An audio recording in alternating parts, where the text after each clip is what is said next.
Smell the moxie. My project is plain persistence. Self as spatula, scraping self as burned crud off skillet. Pretend research in a field of forget-me-nots sprayed with real pesticides. Grief that never gets past bargaining. The whole what if and if only. Elaborate mazes out of wet cardboard. A little cologne for the armpits. We're talking real Band-Aid solutions here. A jerry-rigged screen door on a sagging front porch where a man with a shotgun across his knees is sleeping. An outboard motor that starts up about every umpteenth yank, but only when you choke it. I have this habit of breaking keys off in locks. Drawer knobs come off in my hands. Slobber dries on my thighs. When I say doing okay, I mean an ongoing white knuckling. When I ask how you are, I hear furnace, then praxis, think wax, expats, and other kinds of justice tell you can't, have to walk my hair and wash the dog, key my own car, then drive it through a wall. Pennies over my eyes, and still this throb in my trousers. Not a pretty place. Left to my own devices, I play until they break. I keep turning this roll of invisible tape, hoping to catch an edge I can peel from. Who wants to see my discursive knees? Cordon the fire lane, adjust the thermostat, squeeze out the very last dab of paste. When I say take a stab, I mean get a grip, meaning grasp, meaning straws. That's a good one to read first because it's an anxiety poem, and then I sort of calm myself down. So I'll read some poems from Flyover, a chapbook that came out in 2011. And let's see. This is for you since we were talking about Mormons. This is a Mormon poem, sort of. Event. During the flood, I was robbed in the church parking lot. The monofilament bobbed to the surface, but not before I saw myself face down in the river. It was before we lost our nameplates, but after the excommunication. We had not yet forgotten what it felt like to be cast out for something we knew we had done. I wanted to be left alone, to wait for the street lamps to come on, before a palsied clog gripped the shifter and Beauty rolled down the window of her mid-sized sedan and spat into incoming traffic. Before you woke up with a sad hunch, before you woke up parched with a bruised knuckle and a limp, and metallic discs of colored light bursting in the corners of your eyes like sequins on a heaving bust. You used to think those lights were signal mirrors flashed by angels, until you learned they were just protein particles suspended in the vitreous. Your palms were sweating. There was a chill in the air.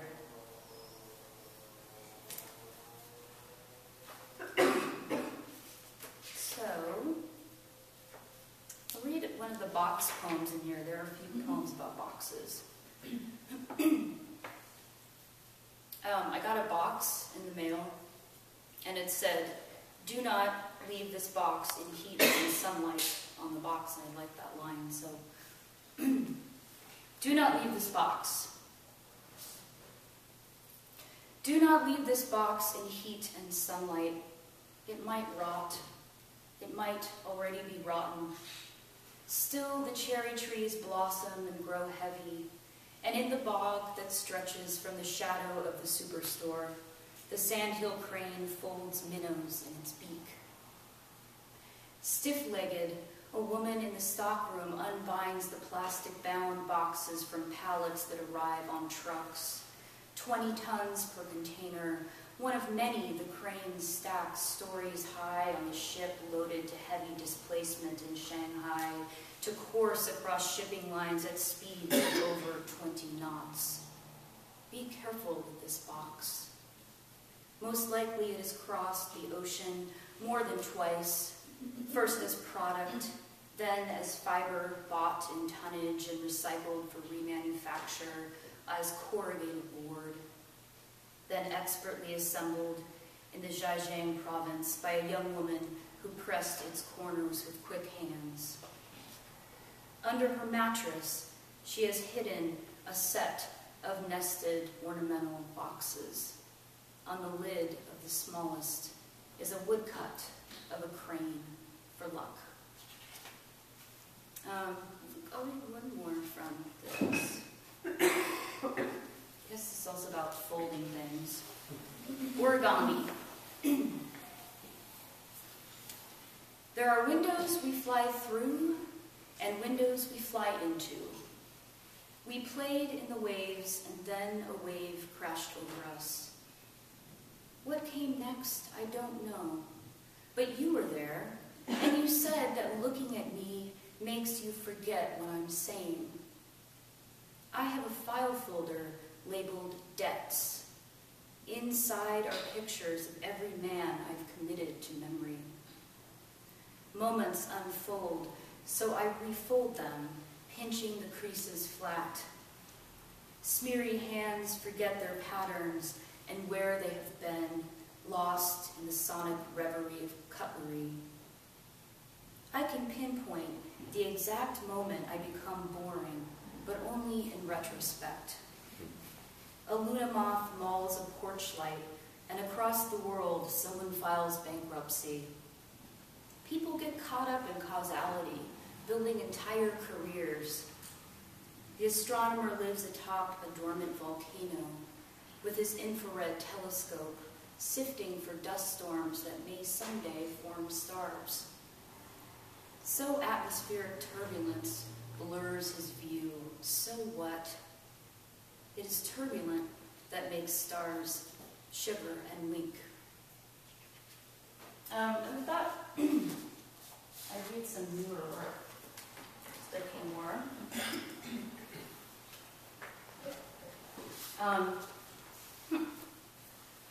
It's a San Francisco poem. So far gone. I don't know anything about the speed of sound except the words subsonic and supersonic sound like garage rock and maybe something about waves. The way sound changes over distance, marred by a million echoes, scraped smooth as beach glass by invisible interactions with space. The most beautiful songs are the ones you can barely hear because they are so far away, so far, so gone, which is the sound of foghorns off the Golden Gate intoning their own requiem with each delayed two-tone, as satellite-guided GPS may soon eliminate the need for them. I wonder what interval that is in music theory, which I flunked freshman year. Foghorns Golden Gate with light traffic noise is a sound effect you can buy online, and it's weird to hear it at the bus stop on a morning with perfect skies, everyone looking around to see whose phone that is. We are lonely. Even the foghorn itself is now automated. A laser beam shot out to sea, a sensor that talks to a computer. Like most people, the sound of the foghorn is determined by the landscape through which it must travel, often overwhelming in extreme close-up, though dear when heard from far away.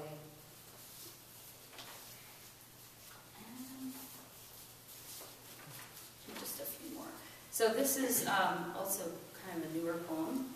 It's called, I like to get titles from Scientific American. I don't even read the whole article sometimes because it might ruin the poem. So this is from, sort of stolen from the Scientific American. The brain may disassemble itself in sleep. Every night, neural connections unravel a little as your mind edits itself and resets, making way for recently formed memories to replay and become more sharply etched. You dream of a lanky lawyer in a flawless dress shirt who smells faintly of hotel lobby and ham, not to mention the one about teeth. Julia says teeth mean control, but you're pretty sure they mean death. Either way, it's not good to dream about many miscarriages, your mother in the tall wet grass, arms folded, as if to say, what are you waiting for? And when Julia appears in tattered lace with a green ribbon around her wrist and tells you her terrible secret, you are happy because she finally told you what you already knew. It is not enough to say we are transparent things. The sun sets in the cracks of a haggard, snowy peak. The captain cracks his knuckles over the intercom. The dog sleeps in cargo, sedate in a crate, while wildfires in the west rage against the blowing dust advisory. Every September, the Arctic ground squirrel burrows beneath the tundra to curl up in a nest of lichen and caribou hair. Its heart slows, its lungs slow, its temperature dips below freezing, and electrical signals vanish in many areas of its brain. But don't worry. In the spring, it will awaken and return to the surface of the earth, hungry and eager to mate, just as you will wake up with creases on your face on a plane still circling airspace, waiting for permission to land, just in time to see clouds unraveling magenta, your brain nicely blank, but for vague pulses of light.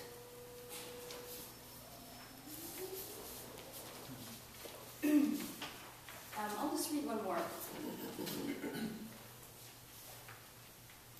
So I worked at an advertising agency, a couple of them actually, and this is sort of about advertising. It's called Ostinato. The new company logo is a torch inside an obelisk, inside a 5-pointed star, inside a 16-sided die, against a backdrop of blazing sunlight. It took years of focus groups, an in-house creative team collecting only the smoothest, flattest stones from the banks of the minor tributaries of each river beloved by our target demographic.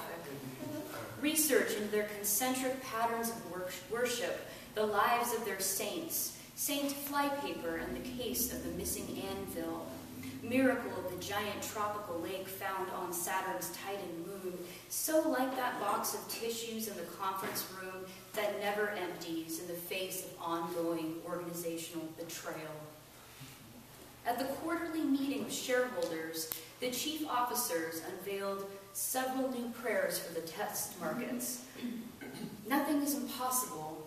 It is your responsibility to make it so. Let us search for management in a stargazing field. Let us sustain new synergies among alleged victims. Give us this day our daily sales cloud.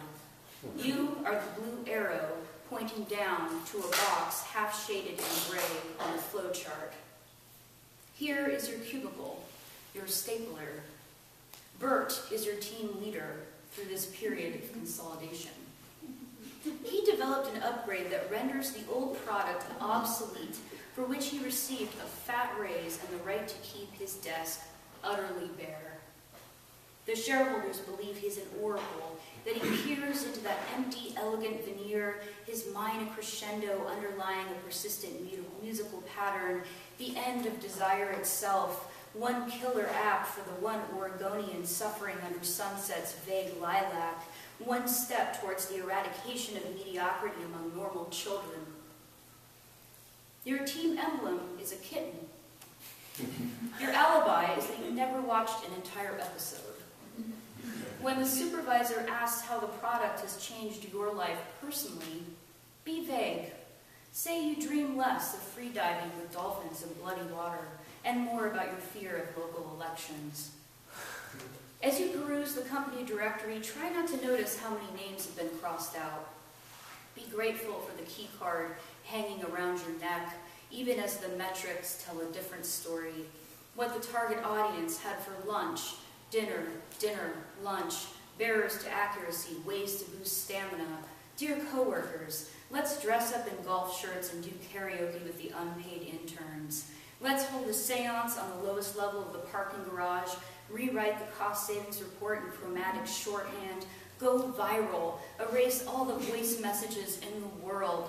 Let's paint zeros on our faces with printer ink and insist we are as impeccable as executive letterhead in ivory as close-knit and happy as we appear to be in the video from last year's Christmas party, more efficient than anti-crepuscular rays, more worthy of outlasting the outsource, and lucky enough not to know just how narrowly we escaped the meandering volcanic haze. Thank you.